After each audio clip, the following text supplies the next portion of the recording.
But anyways, you've got a film coming out. I do. Tell me about it. Apparition, it's called, and it's a passion project. Yep. It's Aren't they all these days? Yeah, so it's not making any money. It's a passion project because we're artists. No, it's we did get funding for it on Kickstarter, so we exceeded the Kickstarter goal, which was amazing. Hey, that's epic. But we filmed it before the Kickstarter finished. Like the Kickstarter hadn't even reached the goal, and I paid for everything to make the film. So obviously that's like I believed in doing it to begin with, and I wanted to create it. And it came about in a really, I guess it was sort of serendipitous. Yeah. Is that how it's pronounced? Yeah. It was the way it kind of all worked out was pretty amazing. So Phoebe Wilson-Lee, who co-stars in it with me, she's also a filmmaker, and we'd met up around the time of my birthday in November last year, and we were chatting about like, you know, we just wanted to kind of do some work, like do some acting, do some writing, just do some creating. So we're both kind of itching a little bit. Do something. Yeah, and get some footage. And we thought, oh, well, maybe we should just like, you know, help each other film some show reels or like do some scenes or something. And it was kind of like, well, why don't we just make a film? And I said to her, I've got a few ideas bouncing around in my head, leave it with me. And now some freaky stuff happened. There was one, I've got a housemate, and she like at the time she wasn't home, she was away a lot, and I you know, I'd spent a lot of nights alone, and I was alone this one night, and I heard this crash sound, and I was like, what's that? And I got up and I was like, had my phone, I was like, I'm gonna call the police, somebody breaking in. I was like freaking out, and I opened my bedroom door and looked out into the lounge room, and there's this big painting above my couch, and it had fallen onto the ground. And I was like, oh, okay, well, that's fine. Just a ghost saying hello. Went back to bed, and it's like 3 a.m. at this point. And 15 minutes later, I heard another crash in the bathroom. And I went in there, and a whole bunch of stuff had fallen down. I was like, okay, it's hot. It's a hot night. Things are slippery and falling off, you know, shelves and walls. It's nothing. I couldn't get to sleep. I sat there with the light on, and I started writing and came up with this idea, I guess, based around, you know, I mean, apparition. It sort of means ghost. You know, it's this sort of thing that's there but not there. And yeah, the script that I initially wrote, I wrote it in a few hours, so I stayed awake all night that night. The next day, I was at this sort of like personal development seminar with a friend, and I was like, I had 4 coffees, just like, yeah, I've written this script and I'm really excited. I'm gonna super jacked. Oh my God, it's like it just happened. It flowed through me. It came from somewhere else, and I'm gonna make it into a film. And she's like, that's great, but you need to calm down. Yeah, chill, man. How many pages? What is it about? So I I redrafted it a few times, and Phoebe and I sort of had a few meetings, and we got a crew together, a very small crew, and went and filmed it. So how quickly between writing and filming? Well, we filmed it in I think it was the 14th and 15th of December. So And my birthday November. was the 14th of November, so it was like That's quick. the week after my birthday. So it was less than a month between like we should make a film and we're on set making a film. You know, it happened really, really fast. And That's pretty awesome, and that's a testament to the content as well. yeah, You I mean, know? it's pretty great that like, so I wrote this thing and I felt like, well, it feels like it works, but when you write something, you don't know how it flows, and someone reads it and it's like, does it work? Do you think it's okay? Like, do you get what it means? Do you get like the story behind it? Does the twist make sense to you? Yeah, like, are you just doing this? Yeah. Is it just like a bunch of words that's like you slap them together and you call it art? Like, yeah, there was a bit of that in my mind going like, God, I hope this actually makes sense to people when they read it or watch it. And, you know, the people who were involved were like, yeah, like I wouldn't want to work on it if I didn't feel like there was something here. So I hope that's, you know, the case when it's finished. You would hope, as well. and that's the best way to answer that question too. Like, I literally wouldn't be here if I wasn't into this, you know? Yeah. And that's a great way to just sort of set up a lot of artistic endeavors. Just do the things you want to do. You'll always be behind them. And even if years later they weren't what you're into now, they were the great and the right decision at the time. And it's a really good way to navigate and find your own style too. It's when I was first starting out as a photographer, I watched a great interview with Russell James, and he's from Perth, and he was like a cop, and then he worked in a factory. Long story short, now he's like the #1 photographer for Victoria's Secret, right? And he didn't get his break till like late 30s, the whole bit. And they were talking to him about defining your style, and he said the way that I did it and still do it is once I get all the stills and I'm flicking through them like that, it's the ones that would stop me if I was watching reading a magazine. Yeah. And then all of a sudden you keep doing that and you've got this body of work. People go, oh, your style is this. And you're like, oh, shit. Yeah, it really, really is. Yeah. It's the same with, you'll know this with playing music. There's these certain chords that you gravitate towards a lot. And they just... Minor. Right? Exactly. A minor and E minor for me. Massive chords. And B minor... and you can hear it, and you wonder why when you start learning too, like your favorite songs, and then you start to learn them, and you're like, and you see these same chords appearing over and over and over, and the same sort of pentatonic scales and what have you. And I think that's really, really cool. So it's a long-winded way of agreeing with what your crew was saying to you. Yeah. Well, so that's great. So you shot it. You're what, days away from finishing your post-production? Yeah, so I'm editing. I mean, it took me a while to really get stuck into editing. Obviously, because we filmed it last year in December, and it's now September the following year. And I was like, yeah, well, it'll be finished by March. And I said the exact same thing. I think everyone does. It's like, wow, that was so ambitious. We'll smash it. I'm like, I'm gonna get it into all the film festivals at the end of February. Like, oh no. Nope. Yeah, I mean, no, I was feeling ambitious. I was very motivated at the time, and I had a plan of action. What I did not anticipate, and because of the content, the subject matter of the film that I'd written into it, based around my personal experiences and some other things that came up in my life around that time, I didn't expect to get triggered while I was working on editing it. Oh, that's interesting. Yeah, so from a mental health perspective, I've written this film as part of my personal therapy. It's not a true story in any way. Like, it's about two sisters. They're going through grief themselves. It's not said in the film, but it's very subtly implied that their parents are no longer there, and their parents have passed away, and they're in this farmhouse, and sort of tensions start rising, and there's a twist that sort of happens, but it's like, I can't tell you anything. Yeah, it's really hard to give the story on a short story without giving the whole thing away. Yeah, because it's so short, and it's so to the point. It's really fast, and it's I mean, if it was a feature film, there'd be I've got an idea of what would go into that if that were to eventuate. Do you think you will go that way? If the funding was there, I mean, like, if it does work out to be something that sort of is a beautiful piece of art and people enjoy it and it gets picked up at festivals, or I win, prizes for it or something, there's momentum happening. Or if, government sort of film funding bodies want to get involved and help with that as well. Like, I will sort of apply for things and see. You will use it as a proof of concept? Yeah, proof of concept. And also a proof of work, because I've got other ideas that I want to sort of put into action. And that really helps. Yeah, to have something that's like, look what I made. It worked. It did things. People liked it. And I took it from watchable. Here to here to here the whole way. Yeah, exactly. This thing. Yeah. But awesome. The triggering thing was that was really interesting and really eye-opening. And I think that's something I'll keep in mind in the future when writing from a very personal place of personal experiences to do with grief and loss, because I've had a lot of that in my past. But when I started editing, seeing yourself on camera as an actor, like, that's already triggering. It's like, right. That's how I look. I don't know if I like that scene, but like that, I think that tells a story, but I don't like how I look in it. But like, that's the best version of that shot to tell the story that I've got. Damn it.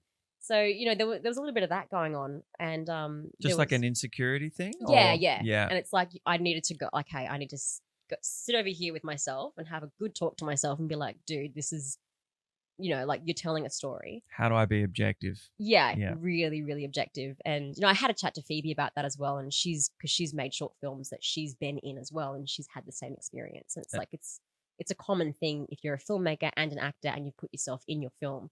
So if you want to act in your own film, you've got to be really aware of that, that you might, like, if you're editing it as well, like, if someone else is editing it, I'd be like, okay, but then you're not in the room watching it unfold and seeing the outtakes and the bad ones and the good ones. And you're like, Oh yeah, but Which if I one? That was the one. Like, my yeah, hair looks better in that one. you're not serving the story. Sometimes it's Exactly. yeah. It's all about the story, and you really have to kind of step back and step away from yourself and how you feel about yourself to achieve that and really service the story. So, yeah, that was a big part of it. And I had some health issues early in the year that I had to focus on. And basically, other things, other projects came up and things came up that I had to work on. And suddenly it's September and, I've almost finished editing. So it's nearly there. Started writing after that point. I would have thought.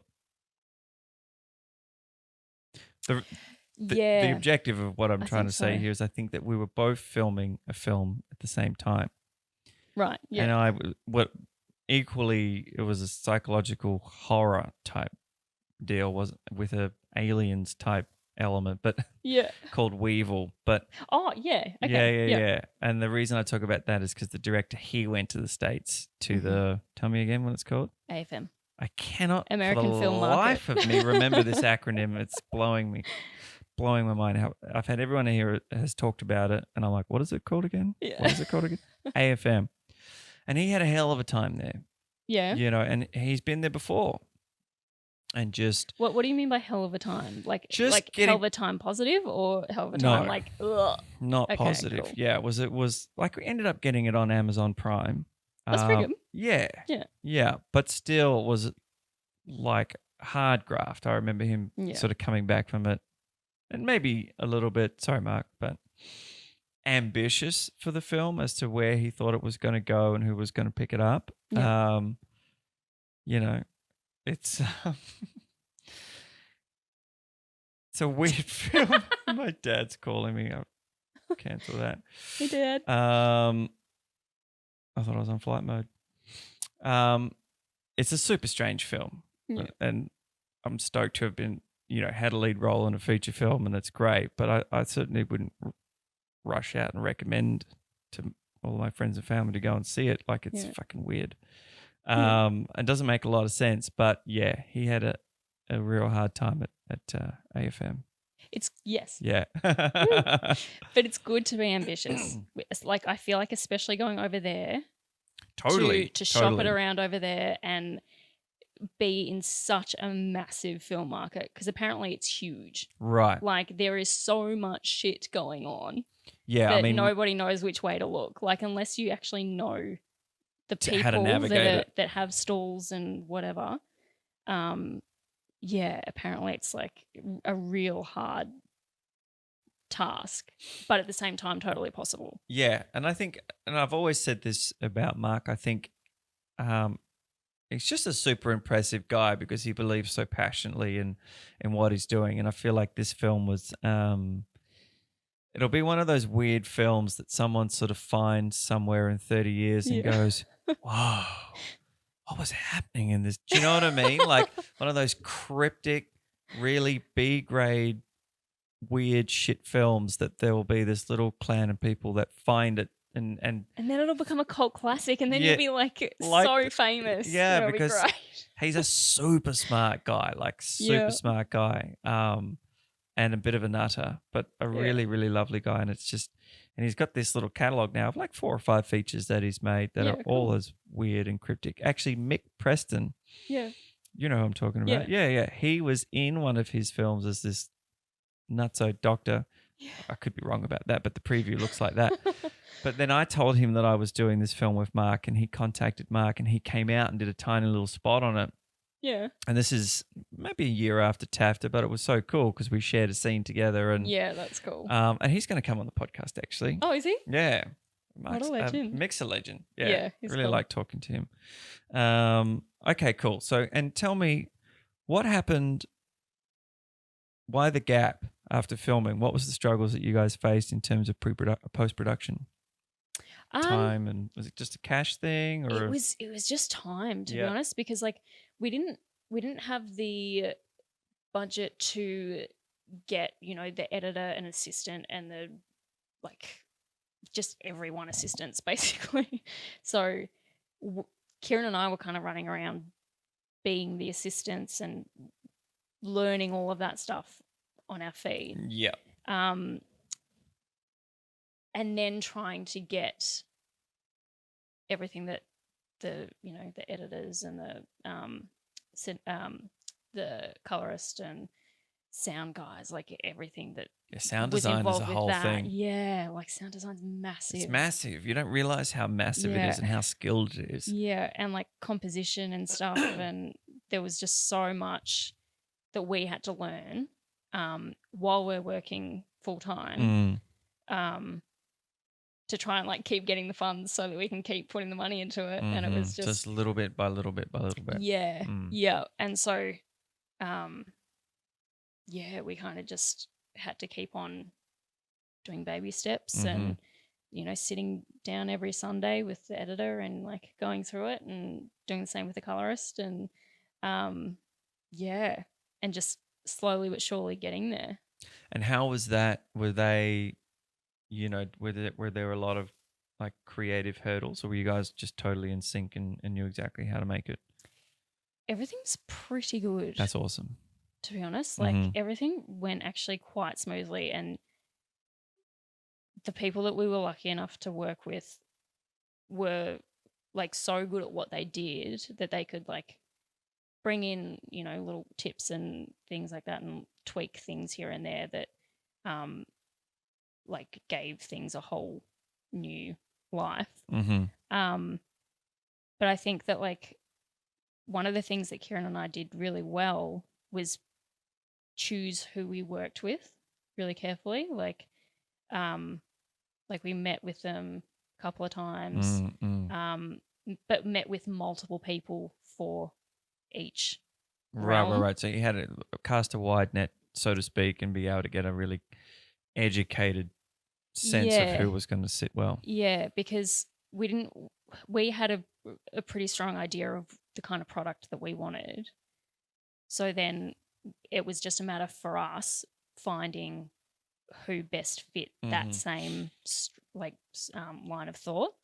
Very wise, kiddies. That's like 101, man. Make sure that you guys are like this before you press the go button. Otherwise, it'll be a clusterfuck. Yeah. And for them to be like excited and passionate about that direction that you're going. Because second point, if they're like, yeah, cool, like that sounds really good, but then in the back of their mind they're thinking, oh, but we could do it this way and we could do it that way, and then like things start like changing, and I feel like that's when you would come to the hurdles of massive creative differences. And so I just feel like that's like they're going to come up to some extent because for sure. Everyone that's involved in it is an artist. So, and because that's such a subjective thing, that's always going to create some kind of friction. But ultimately, if you're all on the same page from day one and you all understand the idea and the overall feel and tone and essence of what you're trying to make, then I feel like the pieces of the puzzle just fall that much easier. Totally. I think you followed it up with a great second point there, and it's a really tricky line in that when you have passion projects that are low to no budget and people are, building and learning and what have you, and they come on, it's this fine line where you sort of say to them, look, I really appreciate that you want to do this and this is awesome, and I know that you're not going to make a lot of money out of this, but you still have to be respectful of this piece of art, just like you were getting paid thousands and thousands of dollars for it, because, well, that's just how I feel. And this is how when I work for someone else, I treat it with the same respect because it is their little baby.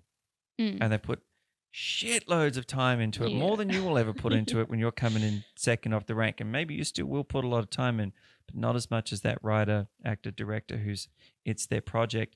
And unless you're super, super into the story, almost like it was your own, you shouldn't do it, Or maybe you can, and you're just a really respectful person. But if you think that you're going to come in and, well, if I'm doing this for $100 a day, I want to have some creative license on this.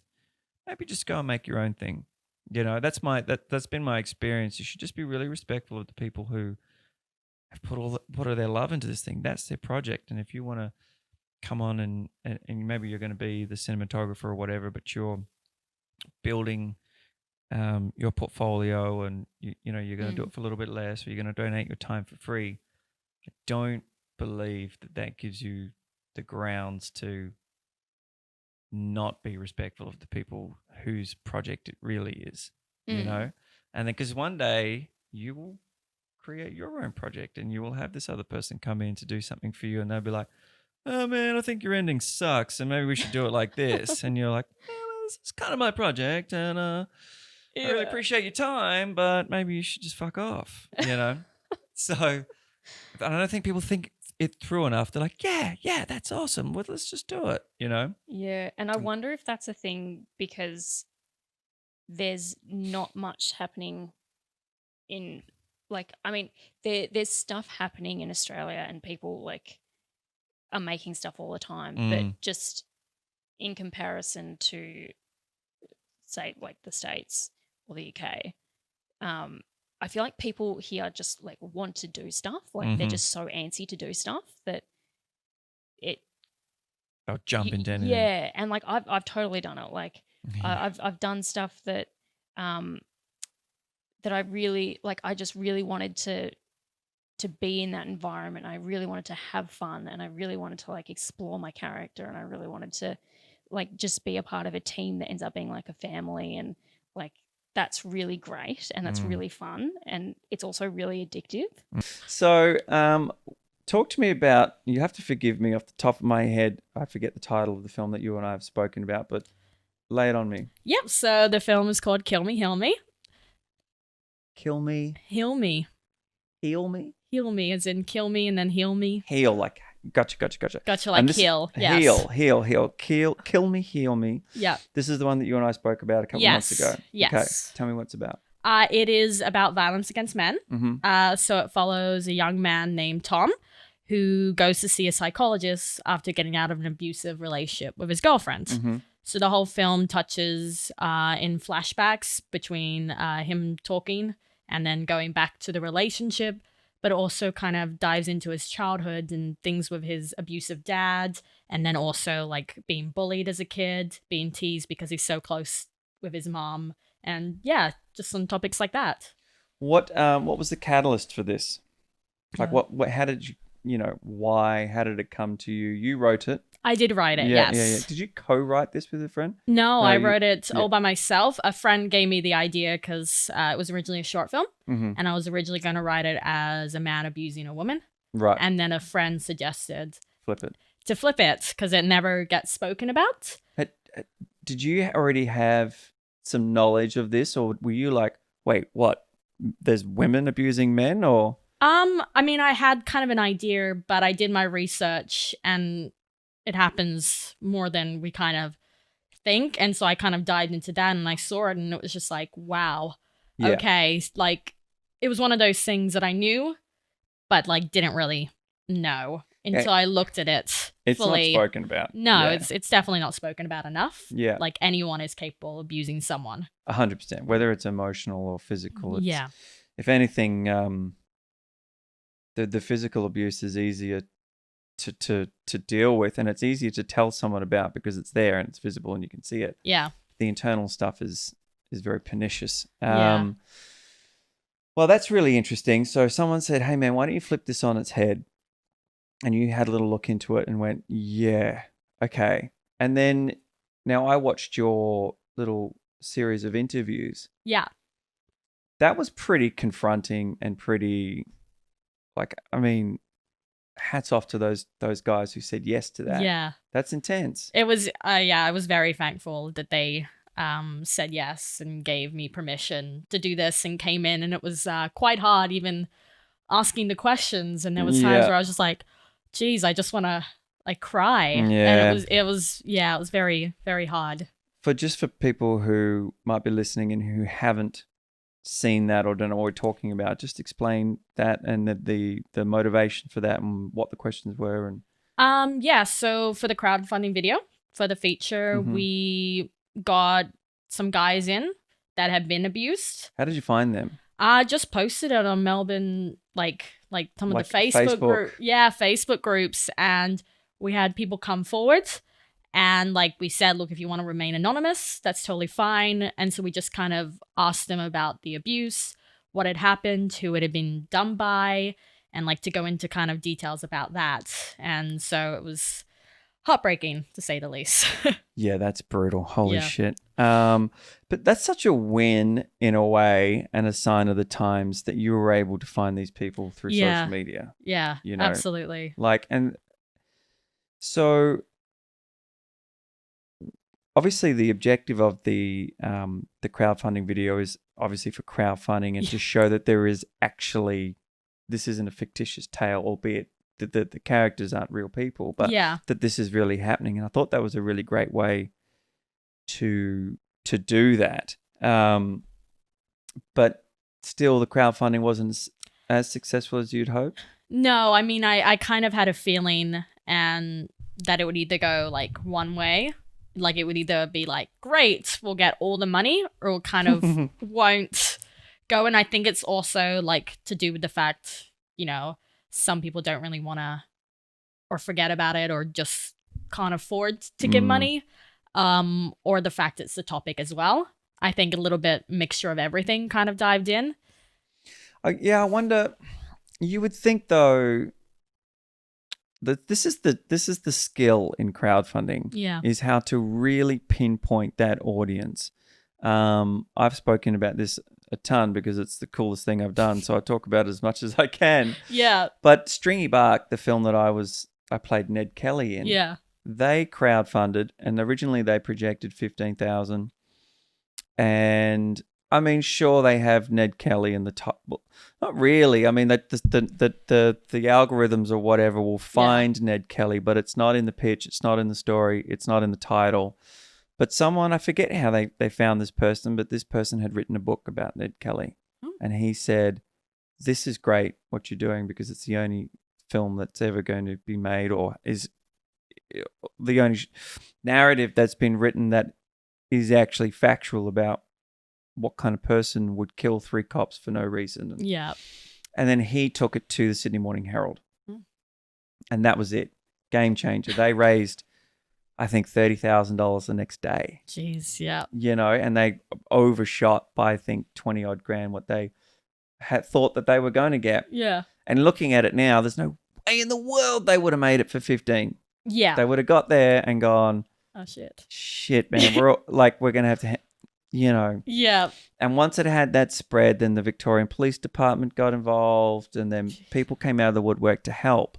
So it's, there's a real skill in there. And when I was crowdfunding for my own film last year, I went through a lot of people to try and handball that too. Yeah. That could do it professionally. And even then you step into monetary issues, and I offered, you know, like, if you can raise $10,000, I'll give you 5%. Yeah. You know, but there's your incentive. I'll give you $200 at the end of it, but not before, or whatever. But if you can hit that target, I'll give you a percentage of what's raised. Yeah. But even still, in the end, I had to do it myself. And I think I raised $1,500. Yeah. You know, I had to pay for the rest of it myself. I was still pretty pumped to even raise that. Yeah. So where are you now then?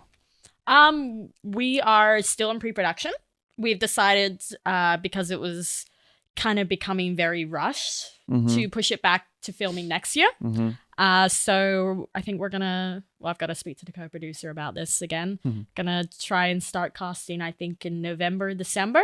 So then that way it gives us enough time to maybe have rehearsals in January and filming February-March. So how are you going to finance it? Well, I'm financing it myself, actually. So it's very, very low budget. Yeah. But we got some great crew on board that are going to really bring it to life. So yeah, that's cool. Yeah. Okay, great. And where will you cast?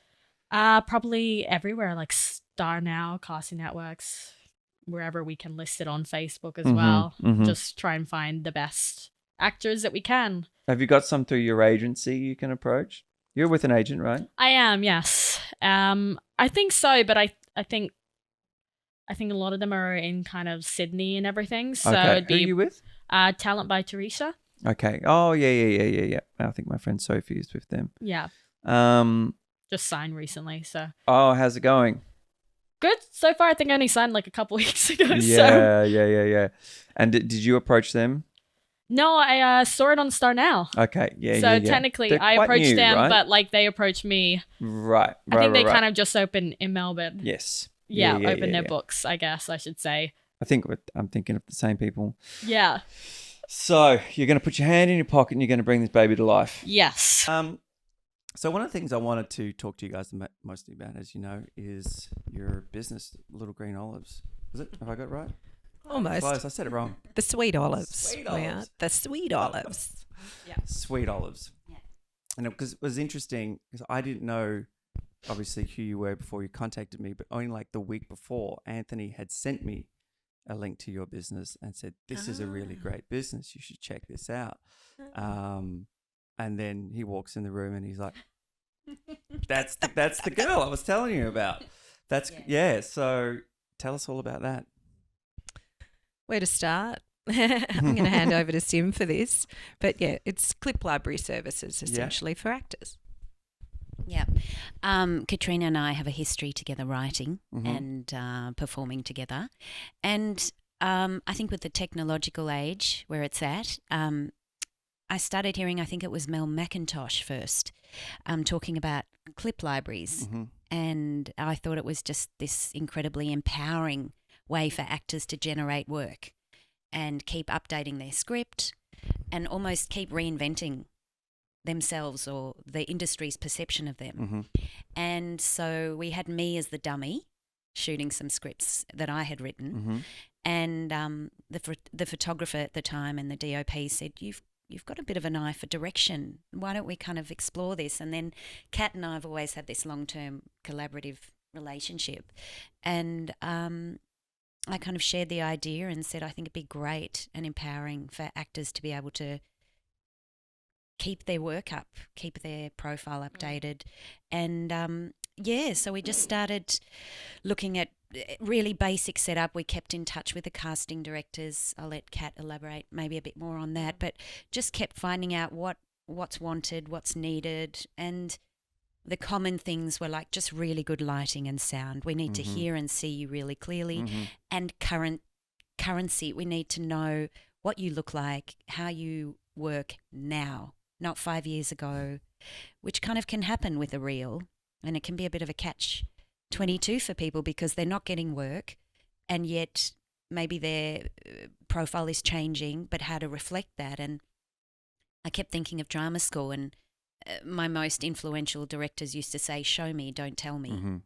And I thought, well, if they can capture it, it's right there, and then it makes the job easier too for the casting director. Yeah, because it's such a hot topic too, right? And it's such the $1 million question for actors now is, because you get so many different opinions from, a casting director, say like Greg Apps, who's, Anthony's just done his course and can't say enough good things about him, but he's like, if you don't have to come in, then it's your space, do whatever you want, go somewhere, give me a little hint of the character, blah, blah, blah, blah, blah. Yeah.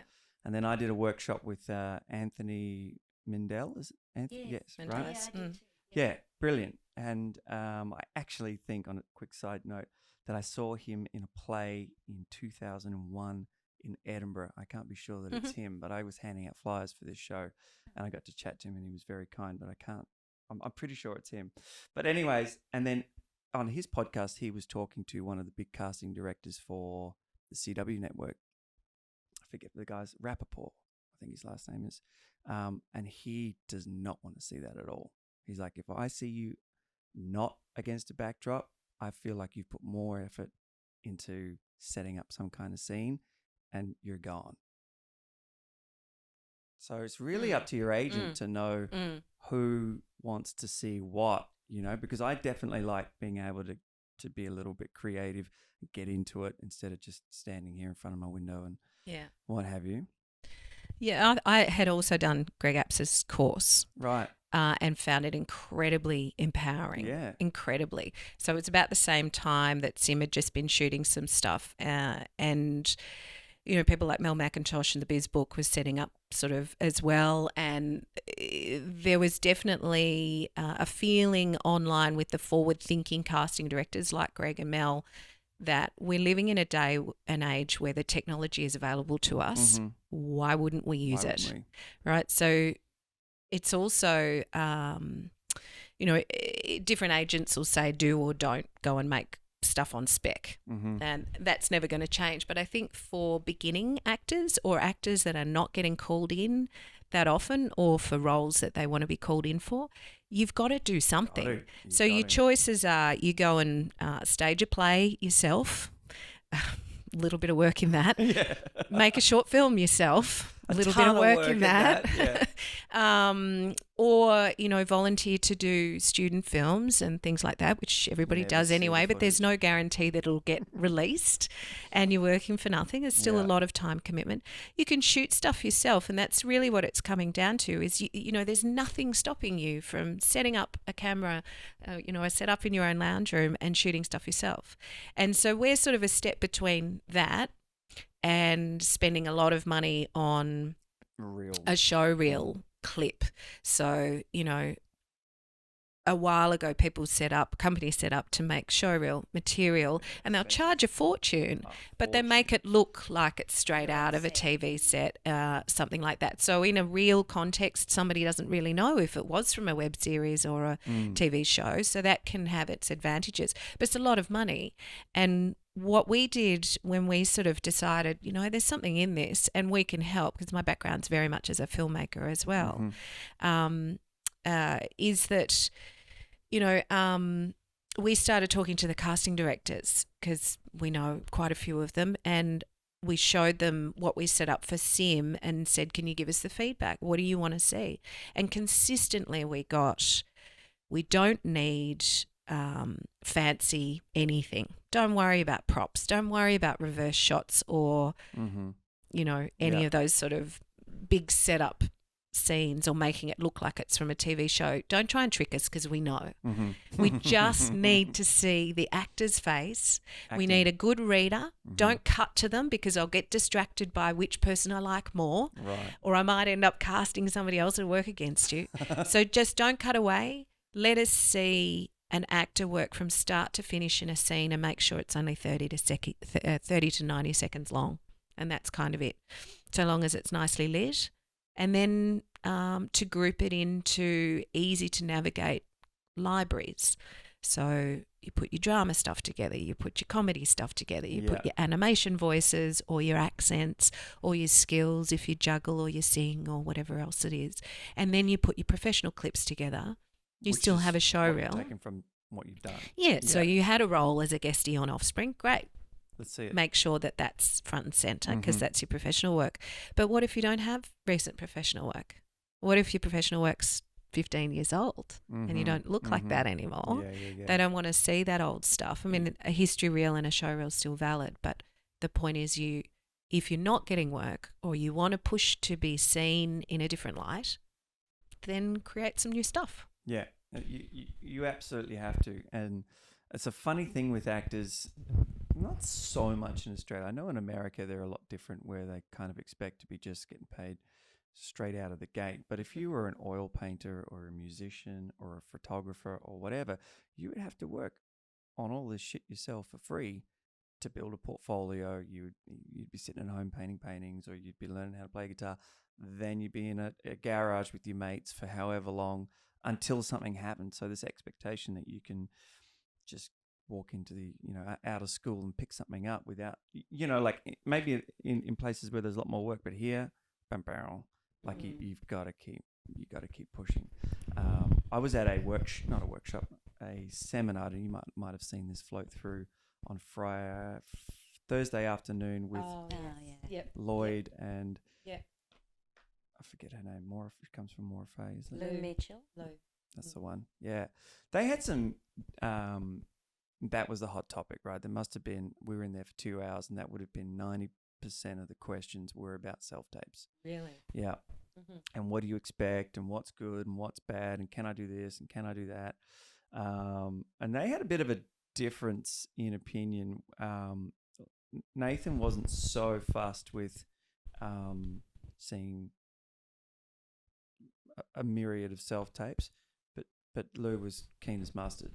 She was like, yes, just do something, act, make it simple. All right. He was like, I really like to just see the first 30 seconds of a show reel. I'm still a big fan of the show reel, which I thought was interesting. But he kind of backtracked unintentionally on that statement with another question. So it was hard to get a sense, but really they were the most common thread was, yeah, just show me that you can do it. Just show me your brand. Make sure that when you come in, you look like how you're supposed to be. So I'm not like, huh? And that's one of the things that I, as a headshot photographer, have to sort of mold people a little bit when they rock up and maybe they haven't had one for a while or what have you. And it's this whole thing. And I'm like, that's good if you're going to put that photo with a part. But let's just you're not going to reproduce this if you get a call from your agent and you're already out and about and they're like, hey, there's an audition. They really want to see you come in. You're not going to be like that. You need to be the most that you can find a commonality that you can represent because they hate it. Outside of obviously doing something that's a bit character work or what have you. And so how have you found people's because at the same time, funnily enough, a friend of mine had and maybe she's talking about you guys, was just off to Canada and she's like, I'm putting together a clip reel and that's what they really like out there. That's what my Canadian agent has told me that they would really like to see from me, 30 to 90 seconds of these different things that I can do. So I'm not just I can spread thin. And has that been working? Have you found that? Just on that note, what was like a side effect bonus of shooting these was something I hadn't taken into account, but showing my agent the clips, she suddenly said, oh, I've never seen that side of your work. So then it gave her an opportunity to market me in a different way. That was really lovely. Or people seeking representation. It's a really nice. It's so what's the next move? You've got some stuff in post and you're in pre for some other things. Yeah. That's your year. Well, that's the start of the year. Where? The big thing that's going on. So, this stuff about defining success. The thing I sort of want to address for the year, or really start to focus on, is my ability to articulate myself and to be comfortable with what I say and who I'm presenting to the world. So it's funny when you turn your attention to something and then opportunities come up, like being on someone else's podcast, for instance, where you have to do that thing. And obviously when we're hosting, we have more control over the podcast that we're creating. So this has been a really great test for me today. Oh, a test. Yeah, in some ways. To not take it over, try and take it over, or to be the guest as opposed to the host? Or? No, just to be comfortable and confident with what I'm saying, and not to say something and then go, oh God, why did you say that? Oh, okay. You could have said that better, and yeah, right. What will people think? And but so I wish I had that kind of audience. That you had that kind of that was a legitimate concern. But I think the 15 followers will forgive you. Well, in my experience, if I really like a podcast, then wherever it is when I come into it, I'll go back to the start of the podcast and listen to it all the way through. So assuming that you keep podcasting and your audience keeps growing, maybe one day someone will listen to me. Anyway, right. It's about who I'm presenting to the world, and in a deeper way than just being authentic in a scene, in a moment. How am I authentically connecting to the world and what I'm doing and the decisions that I'm making? So I feel like I've come into the year with a couple of projects already happening that I am instigating or creating with other people. But I am keen to, in a similar way, rebrand myself as an actor and a creative. So my public image. So I had a headshot shoot before I met you, with Alex Vaughan at the end of last year, which was great. I've worked with her before, and we got some really great stuff. So I'm starting to share those images and oh, cool.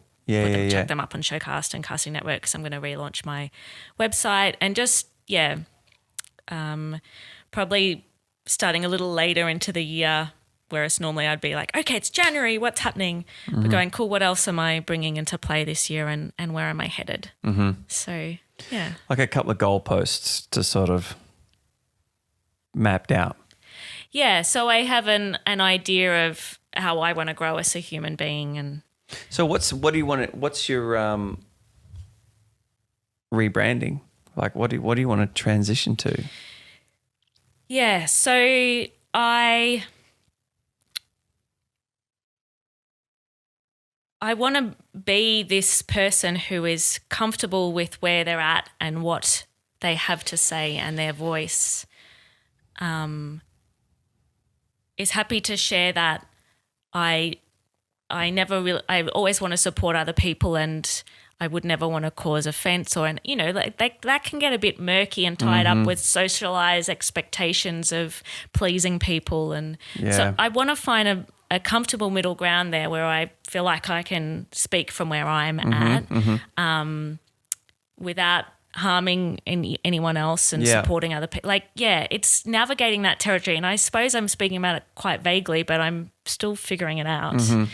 And I had a year last year that was frustrating for me in terms of not getting the auditions that I wanted. I have a great relationship with my agent, and I certainly had lots of auditions, but I would like to be going out for narrative roles. And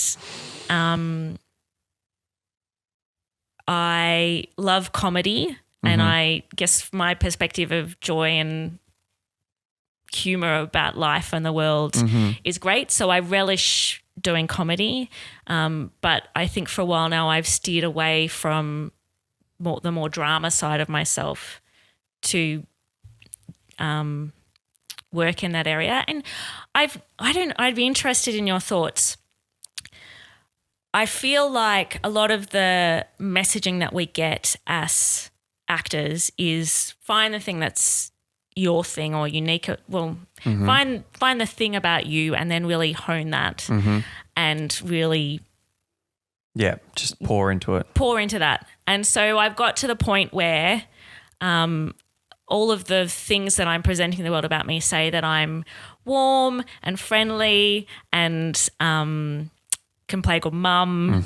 And, I'm in this really safe, quite narrow territory in the industry that we're working in. So I want to find ways to get out of that. Now that I've got into that place, I want to find ways to get out of it again. Yeah. Okay. But did you premeditatively get into that place? Yeah. Okay. Oh, okay. Yeah.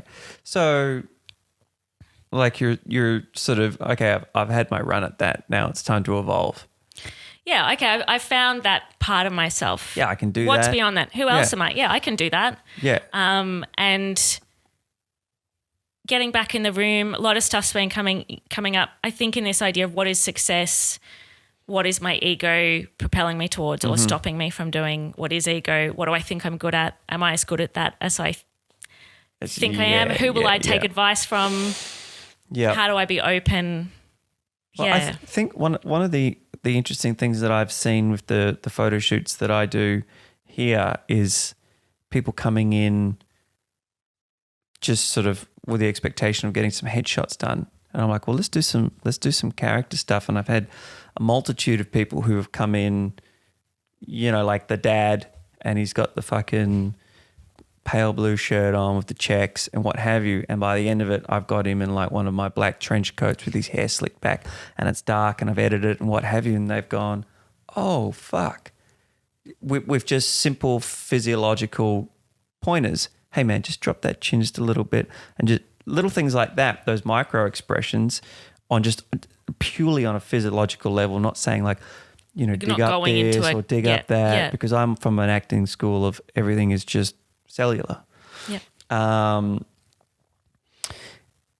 so that sort of gives credence to like maybe some of us have to be typecasted, but not all of us. But I think the answer to your sort of question is do it for the right reasons, not because like I need to prove to everyone that I can do these other things. That it's just a natural progression where I want to spread my wings a little bit here and a little bit there. But I think all is good. Like if you like, I definitely feel in the beginning you need to run out what suits you best and what comes the easiest. I think not the easiest in terms of laziness, just the path of least resistance, you know, and what the audience sees you as too. Yeah. You know, believe you with the most. Set that up first so that you can blow them away when you do a 180. Yeah. But if you're doing 180s in the beginning constantly, no one want to get a grip on you. But maybe not doing a 180. But so for if you do that branding thing where you ask people how to describe you, and I will get warm, nurturing, nurse, neighbor, you know, like those things. But those things can be true about a really strong, grounded cop, or, you know, like if we're going 100%. to archetypal, you know, like investigator or doctor, or, you know, those TV roles, those things can be true in all sorts of characters.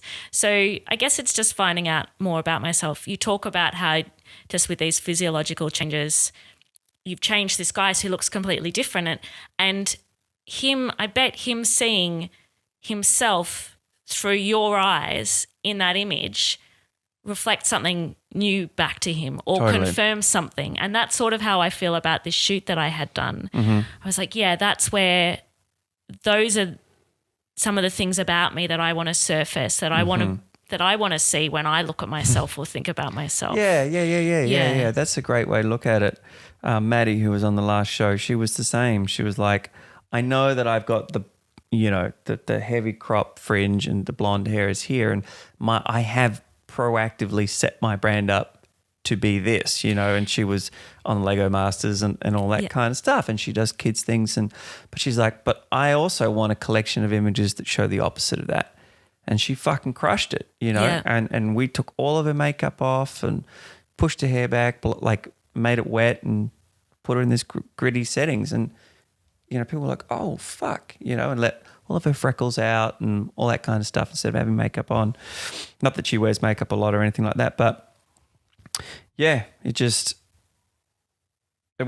was even it's the same as what you talk about with your writing, just to have someone else look at it and go, oh, that's your story. Here's how I see it. It's so true, so true. Sometimes you're writing because you're on a run and it's not premeditated, and then someone will actually analyze it and go, oh, so this is why this is happening here, and you're like, oh shit, yeah, that makes a lot of sense, you know. Yeah. I used to have that a lot with just compositional things from photos that I had taken. Where, do you know Liam Murphy? I know of Liam. Right. I took this photo. Do you know Miles Pollard? I know of Miles. Right. So, yeah, Miles is a pretty established actor. McLeod's Daughters and all of that. Yeah. But he was my first proper acting coach. Yeah. And I did an editorial with him back when I was still in fashion. And I took him out to my childhood farm and had this whole fucking elaborate setup, and we did all these shots. And I was showing one of the photos to Liam, and he, like, I loved it, and but I had planned it out, but not with the mathematical kind of planning of composition. It was just like, oh, you look good there. And then I had my dad in this like dark coat, like 100 meters away, coming out of the bush, and rah, rah, rah. And Liam was the only person to spot my dad. Everyone else gloss over it. And he's like, oh, because you've got this rule of diagonals or what have you, and da, da, da, da, da. And I was like, oh. So yeah, when someone's got that right training or eye or what have you to then go back over those moments is really, really interesting, just like you're talking about with the photos, and people see new things in you and what have you. Yeah. So, yeah, I don't know. I'm on a journey of discovery. Well, what you said before was really interesting, because there's an interesting character there who is the cop, and then we see the duality of her life when she comes home and she's a mother of 4, and she's doing these hectic fucking things through the night, and then she's taking kids to school in the morning and drawing and shit like that. You know, like often you see the cop as this, you know, like bone collector Angelina Jolie type thing, where she's just a fucking almost a schizo herself, living alone, total dissociative kind of stuff. Yeah. And yeah, but also to see those characters where you don't necessarily see them as mothers, because you see guys who you don't necessarily see what they're like, you only see them in that one place. Yeah, you don't necessarily see them as a father. Yeah. But that's also what stories we're telling and what characters we're writing, and it's interesting to now have a foot in both sides of that world. Totally. And when I feel that there's a stronger push for character duality. Where like Breaking Bad was really, and Sopranos was probably the first of it. To see him as the dad and then as the mobster. And then you have Breaking Bad. Those are the prime, and that's a great trend. My film Lauren that I did was about a serial killer who becomes a serial killer later in life through the release of childhood trauma. Wow. In a dream. So he's reliving those events, and he's trying to apologize for killing his mother through trying to find a partner that looks like her. But then every time they reveal themselves to be not like her, he kills them when he relives the trauma of what his mother did to him. But he's aware of what's happening. Is this a film you wrote or a film you're in? Or both? Both. Yeah, it's in post-production for the last 18 months. But I thought... I know how that feels. Yeah. But I think everyone at this point does. I saw a mate of mine release a film that he made 4 years ago, and it's a 30-minute short, and it's finally out. And I thought, fuck, man, I'd feel that. I think the word short is misleading. Yeah. It's just a labor of love. But yes, so the duality of what is it like if this guy was actually just a regular dude who didn't grow up torturing animals and being weird and all that kind of Hannibal Lecter shit. He's been a really nice guy, and then he's flawed by his psychosis or psychology or what have you, and he's aware of what's happening, but he can't stop it. Yeah. I reckon that's probably a good place to... That we're aware of what's happening, but we can't stop it. Yeah. Yeah, actually, I think that's quite cool. We're aware of the circle. Call this episode, not episode 16, episode circular. Thanks for coming down, man. I really appreciate it. Thank you so much for having me. This has been, really rewarding. Awesome. Thanks buddy. Bye-bye. We've had to slot this podcast time in around a pretty hectic training schedule that you've got going on. Yes. Which thank you for accommodating me. I'm like so hanging for that day where I have to do this thing for a role or whatever. It's the best. Yeah, so tell me about it. I'm still waiting for the role where I get to horse ride a lot because I love horse riding, but that's not happening at the moment. I'm allergic to horses, so okay, we won't shoot that one together. Miss parts because of it. Yeah, so I've been cast in a couple of films. One's a feature, two are short films, but particularly for one, No Love Between the Gloves is a boxing film. Okay.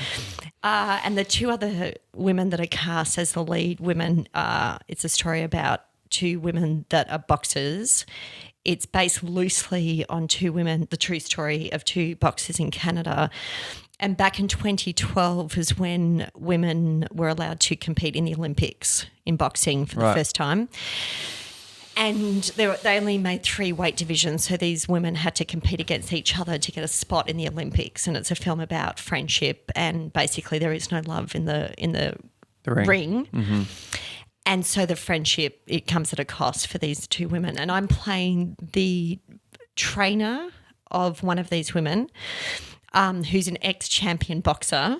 Right. And the two women that have been cast have been training for a year already, but when I got cast. So I'm 4 weeks into my fitness program of getting to a level of where I've been an ex-champion boxer. Yeah, okay, cool. By May. So I'm boxing every morning. I'm doing Pilates at night. I'm about to start swimming. I'm doing 5 rhythms. I've changed my diet, my sleep. But it is a domino effect, I find. Once you address exercise, then you start eating better, sleeping better. Totally. Feeling amazing. Yeah. And the other thing that happens too is when you're 38, 39, 40, 41, 42, you can't be fucking around anymore. No, it's harder to get fit. It's harder to get fit, and it's Thank you for bringing up my age. Yeah, that's right. Hey, I'm 39 this year. Yeah. Like 12 months ago, I bust both of my elbows with a severe case of tendinopathy by thinking I was 21. Yeah. And it's taken me 12, 13 months. Like yesterday, I did ring pull-ups for the first time since I've busted, without pain. Right. And that's what did it to them. So that would never have happened once upon a time. But at the same, the trade-off is that it teaches you to really, really know what the fuck is going on with you. And your body, being in tune to it. Yeah. Listening, not pushing through pain. Yeah. Because you've also got the added dynamic of you can't get injured before. No. Yeah. I don't know what your scenes are like, obviously, but I imagine obviously they're not as physically grueling as the other girls. No, but there is boxing involved. And your technique has to be fucking... Yeah, exactly. Yeah. If I'm training an ex-champion, the technique has to be good. Look, I did train at Fighters Factory, which is a boxing gym in Blackburn, for over 10 years, off and on. So I have a history of boxing. Not that I ever professionally fought. So that's positive. You got a foundation. Yeah, that's great. I just had a 2-year hiatus from any form of exercise, which wasn't great for the mental health. But this isn't we're not going to go down that.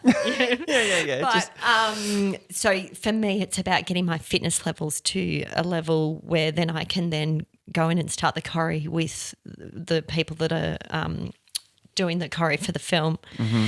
But yeah, and understand the language. Yes. Yeah. But even around, because I'm at a different gym training now, and this film is training at a different gym. Even between gyms, I didn't realise there's different language associated with the sport. Yeah. So I'm getting my head around that now that I've got a new trainer. It's interesting. Like I've only been exposed to, like I did martial arts when I was a kid. I was a big Bruce Lee fan and all that kind of stuff. So at 7, 8, 9, 10, I was right into it, and then I didn't touch it again until maybe 18 months ago, where I did a day course with Richard Norton. You know what I'm talking about, right? From Spartacus. Oh, yeah, right, yeah.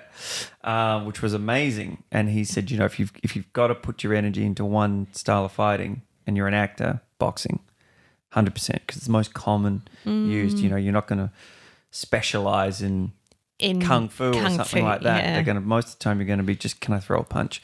Yeah. And the footwork and what have you. And so now listening to all of like Joe Rogan's podcasts and that, and sort of dialing into listening to them talk about fighting and what have you, and all the different trainers with the different thoughts on this and that and technique, and the what do they call them? The training camps beforehand and how they conduct those. And I think it's quite incredible. Don't know that I could ever, like, the couple of training sessions that I've done have all been taught to, to keep really in like this and what have you. But my traps just fucking, I'm like this for the rest of the day, and I have a massive problem with my traps. Right. So I'm like, how can I keep this happening without? It's almost incorporating Alexander technique with boxing. Right. Not that I'm a teacher of that technique, but because you've got to protect your face. I was watching $1 Million Baby recently again with Hilary Swank, because I've started watching all the boxing films, and I don't know, have you seen it? Oh, right, of course, yeah. So, but you've got to protect your face without hurting or straining your shoulders, your back, your neck, how the fuck your you do jaw. that? I find that I can tense, lock my jaw. Right. Easily. And because that's a neurological thing, and there's like a pathway that needs to be reconnected. Like, it's a work in progress. It is it's huge process. It's a lot of that's the other thing that I've been forced to learn is the central nervous system aspect of, like, if it's taking you 30 years to develop really tight hamstrings and fucking a bit of a hunch in your back, it may not take 30 years to undo it, but it takes time. It takes a lot of time. And I do an online class type thing with these boys in Sydney called Rad and Yanni. And they have a gym called Unity Gym, and they're about strength and mobility through sort of gymnastics and free weights. And one of the examples they used of that neurological aspect of things is flexibility. And they said, so take the box split, for example, with both legs out the side. Oh, yeah. 9.9 or 99.9% of people can't do it, past the age of 15 or something like that, right? And yet most of those people could still get their legs to 90 degrees. Yeah. So one leg straight and one leg out like that, and then do the other leg. But there is nothing that connects those two legs through the center. So why is it the two don't just go straight out? And it's the brain feels that sensitive area is compromised once it gets past that point, and it shuts everything down. Wow, so it's protecting itself. It's protecting itself. So it's the same. My mum and Sally have a frozen shoulder, and that is the shoulder was compromised at one point, and it went, nope. So it created a neural pathway that said protect. Yeah. And it have taken them a long time to diagnose that. Actually, people, like the powers to be, to find out that's actually what's happening in a frozen shoulder. Like my mum for years, they were like, they didn't know. They didn't know, so we know what to call it, and that's it. And so you have to reprogram your central nervous system to let it know that it's okay to open up. Yeah. So there's a lot of that, just like which muscles you recruit. You know how there's this laziness in our bodies to just use the biggest muscles instead of all the little muscles. So anyways. So it's you're reprogramming though. You're it's reprogramming. acceptance and allowing. Yeah, in a and safe it takes environment. time. Yeah. But you have to, there's an incredibly layered process to get to that before you start reprogramming. Like the old idea that, like when anyone on my sort of, in your era, watched Kickboxer, where he's just getting his legs spread apart by a fucking pulley system. Everything shuts down once it hits pain. Yeah. So you need to just nip at it. Bit by bit. Bit by bit. Yeah. And go, it's okay. And then meditation comes in. Yeah. That's a huge part of that. And breathing. Because your habits in life are obviously your habits as an actor, and I found in life I held my breath a lot. So obviously through voice and even movement and Alexander technique or boxing, whatever it is, it's remembering to breathe. Oh yeah, because you can, especially in boxing, when the anxiety comes on and the fear, and you just your stop habits breathing, just to hold your breath, and then you just get the shit kicked out of you and you run out of breath. Yeah, that's the hardest one for sure. Breath under fire. Yeah. Excuse me. Yeah, especially if it's either fight, flight, or freeze. Someone said this to me the other day. There's an extra F. It's not just fight or flight. There's freeze. Oh, yes. Yeah. The 3 Fs. Yeah, because I'd only ever known the 2. And the other one is you can just shut the fuck down. Yeah. And stop. Yeah. And then you're dead. Or if you're acting, it's another take, hopefully. Yeah, right, exactly. Or you get sacked. I was listening to some fighters talk about their favourite boxing film that probably has the best technique. And actually it was... what was it? Yeah. The Boxer, Daniel Day-Lewis. Yeah. Is that... I'm thinking... what's the one with... It's another American one, idea. There's many boxing films. If I stop thinking about it, it'll come... Fighter. Yeah, I'm thinking of The Fighter. Who's in that? So that's Mark Wahlberg and Christian Bale. Okay, so it's not that one. Okay, No, the Boxer was straight after, if memory serves me correctly, after In the Name of the Father. Okay. It's like mid-90s, and he's like a Northern Irish boxer. Okay. I should have seen this one then. It didn't do well, but it's one of those films that like boxers watch it and go, wow. For technique. I'll check it out. He was on point. Right. Because there's this whole thing like where they're cutting between punches all the time that you never see anything really stitched together well, and it's and you're like, So like Jackie Chan and people like that will talk about fight choreography, and Richard Norton will say the same. They don't do big tracking shots anymore, so because it gets that sort of boof boof boof effect, but it's just pickups into one swing or what have you. So when you get a full, so my understanding is, and I have seen The Boxer, but I was a kid, is that they're a bit more fluid before they cut to the next. Just showing the technique. The showing, I have to check it out. I've been watching the Creeds lately. And the Creeds, yeah. I like the first one. Yeah. Yeah, the second one I struggle with Michael B. Jordan, I have to say. Right. Just, you know, some actors you just Struggle can't warm with. to. Yeah. You know, but fair play to him. I thought that in the first Creed, Stallone was incredible. Yeah. I really, really liked him in that film. Although I will say this for Michael B. Jordan, that video of him taking that king hit to the face, have you seen that? Is An this- outtake? Yeah. Oh, no, Where no, he was no. just like being brought into the Rocky Club. Okay. He And he took just took it. a full one, knocked out cold on the ground. I'll have to check it out. It's fucking brutal. Apparently the story goes, gonna move this town. Stallone told this on the thing on Kimmel or something like that. He's like, well, he wanted to be part of the club, but it's only, you know, people who've been knocked out on set. And he said, well, fucking. So he went for it. So he went to do it and he goes, and the guy just goes, boof, right in the sweet spot. And he just goes Down. down. Stallone got knocked out by Lundgren and woke up in the hospital.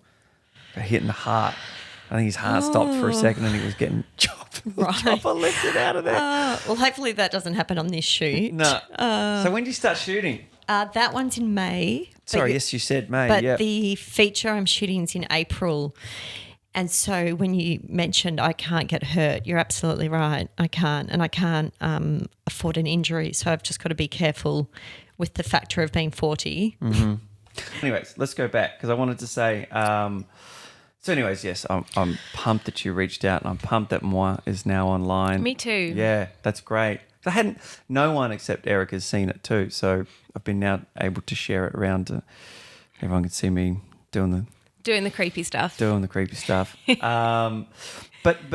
so let's just spitball this for a second. Mm-hmm. If you were or someone was, whatever, developing that into a feature, what would be the premise of that? Yeah, you're right. You would have to do, like, it would, because the way that I was cast in it was because of the juxtaposition to the classic stereotype of who might be in that car. So you had me in, like, dad shirts and sweaters and... Yeah, I really didn't want, because it was based on a true story of, I mean, I've been catcalled so many times, but there was this one time when I was walking home in North Melbourne and I was walking home in the dark and I heard this sound. It was this soft squelching sound and it was so unusual. I was looking around, I didn't know what it was. And then I heard it again, like this sound. And I turned around and there was this man in a car and yeah, he was doing it to me. And I was so surprised in the moment, but also... terrified. Also terrified afterwards, and then after that I was really angry. But the man who did to me, I think he was a tradie because he was in a pickup truck with like the high vis shirt. And what a giveaway, dude! It's such a stereotype, and Yeah. I didn't want to make this movie a stereotype. I wanted it to be more like, because in the real world, I think women are made to feel uncomfortable by so many different kinds of men, and a lot of the time it's just people they work with or just ordinary guys. So Yeah. that's why I didn't want to make it a tradie or something that you would expect. I wanted the man who you played to be very relatable and, you know, normal or whatever.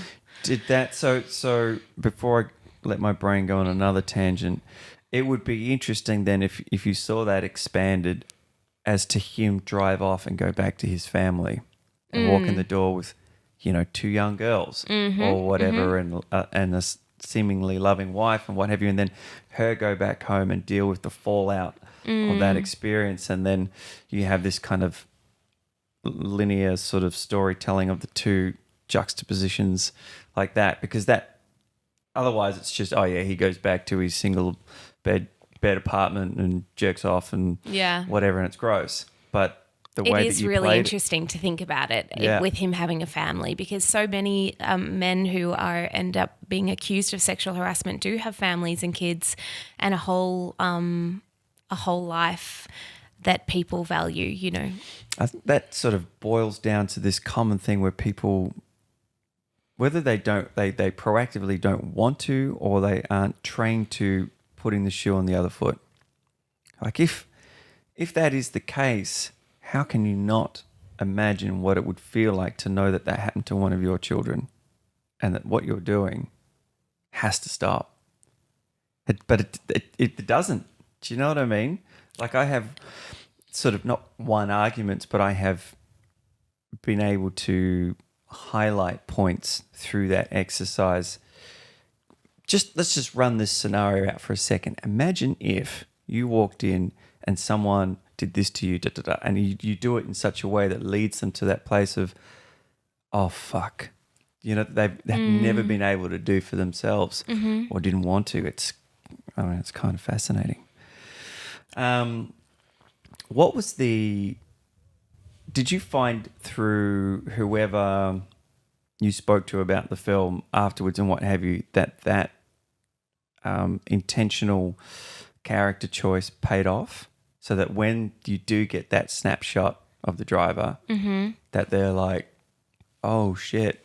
I had a couple of people say that they were really glad that it was just a normal dude who did it. Great. Which is because it spoke to their own personal experience. So I'm really glad I made that decision. That choice. Yeah. Wow. It also makes it seem less about the person and more about just the world in a way. So you can't blame it. Oh, he's just the kind of guy who would do that. To make him more universal and just kind of like an everyman kind of character, it speaks more to the world we live in and a bit more about the broader problem, as opposed to people just writing off that film as, oh, that was just specific to her and him in that moment. It's right. It can happen to me. Yeah, I wanted the film to be more like this is a universal kind of story. Yeah, fuck. That's so true, because that makes it real for everyone. And you played it so well. Like when we were auditioning for the role of the man, there were so many guys who came in and they were just so over the top their, like, you know, when all they had to do was pretend to be in a car and do a little kiss. But so many guys were just acting really scary and and doing really over the top kind of performances. And when you came in, it was so great because you were just yourself. Just myself. Oh, shit. It's exactly what we needed. We just needed someone to be normal, like a normal guy. Right. Yeah. And to just do a kiss as if, you know, as you would to, I don't know, like a friend or your missus. Yeah, exactly. And it's that familiar kind of way to do it to a stranger. That's what makes it really frightening.